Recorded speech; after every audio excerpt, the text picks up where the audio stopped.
I'm Andrew, and this is the Hacked Lifestyle.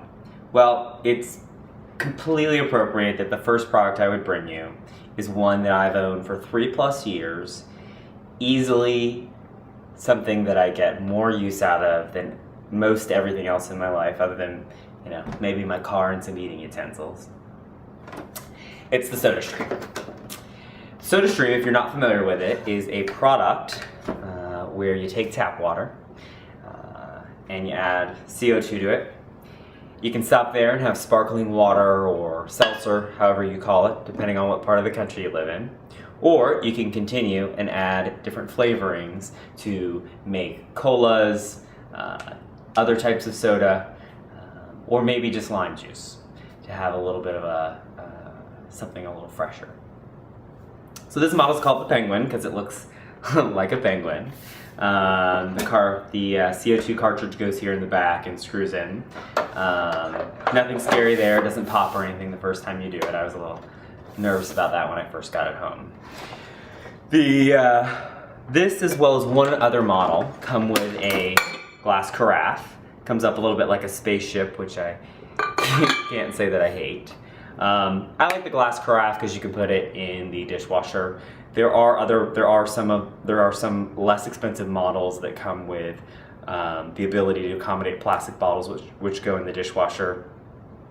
Either way you go, I really like the ability to put them in the dishwasher. So I would highly recommend one like that. This, as well as the other one, the other model that takes glass carafes, run $199. The low end of the scale starts at $79.99. So, if you're gonna have it on your countertop every day, I'd make sure that it's something you want to look at. Or I should say, if you're gonna use it every day, you're gonna want to have it on your countertop every day and make sure it's something you want to look at. There's some that have a chip that helps you detect the level of carbonation, or some that have different features that let you customize the level of carbonation. With the Penguin, this is going to control all of the dispensing of all the CO2, so you do have a little bit of control. It's not maybe as fancy necessarily as a chip that gives you some sort of a metric as far as carbonation.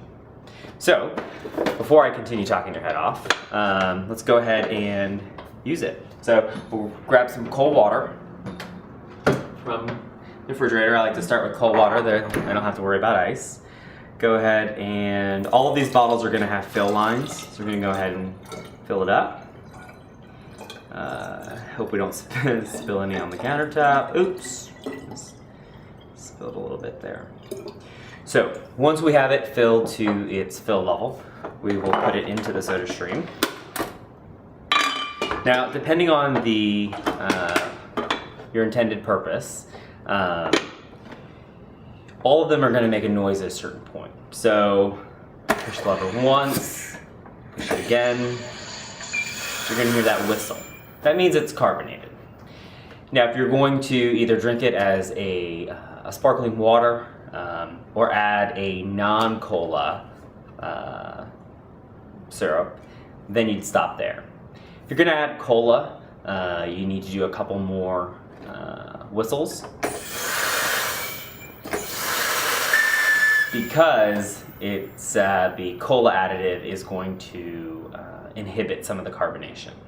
All of them are going to have a release valve to make sure you release any extra pressure before you are done with it. You press that down. I'm going to let the spaceship reveal itself again, and then you can see we have carbonated water. So had I not been talking, we'd be about 10 seconds, into the process. We'll go ahead and put that to the side. Then we have the different types of syrups.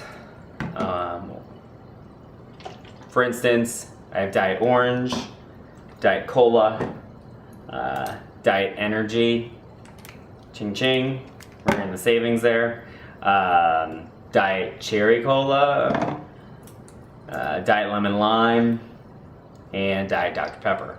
So I've just run through about 6 there. If you were to try to keep, because each one of these makes 33 12-ounce cans, so if you were trying to keep all of these in your refrigerator at one time for whenever your friends stop over, you wouldn't be left with room for much else. And that's really wherein lies a lot of the value of the soda stream. If you're drinking sparkling water, you're not carting home 2 liters from the store or 1 liter from the store. You're just filling it up with tap water. You're carting home a CO2 canister. This does 60 liters. There's a larger size that does 130. They are model specific, so make sure you get the one to fit your model. But this is all you're hauling home. So I'm taking one of these home every 60 liters. It's a lot easier to carry. A lot easier to carry. These usually run about $5 to $6 depending upon if you catch them on sale. The real value truly becomes in the energy category. As I said, 33 cans, a 12-ounce can. This is going to run you about $8. We all know the price of energy drinks, and while the cans may be a bit larger, there's no better value than making your energy drinks in the soda stream. Amazing for that. Pays for itself. So between the extra water you're going to drink because you have something that maybe tastes a little different than normal tap water, gives your palate something a little bit more interesting, the ability to have on call so many different flavors for whatever your guest preferences are, and the savings for when you need an energy drink, it's mind-boggling. And I've used it every day for the past 3 years. It has more than paid for itself. So in summary, you're going to have to carry home a lot less. You're going to have a wider variety of beverage options available for your guests. You're going to have a different way to consume more water, which everybody knows we should. And last but not least, you're going to have a cool party trick when you whip out this puppy and you make soda for your friends right in front of them. So I would highly recommend you check the SodaStream out. It is a great product, one that I know I will continue to enjoy, and I've watched friends who've gotten it and who continue to enjoy it as well. So check it out, comments, questions below, and I'll catch you next time. Thanks.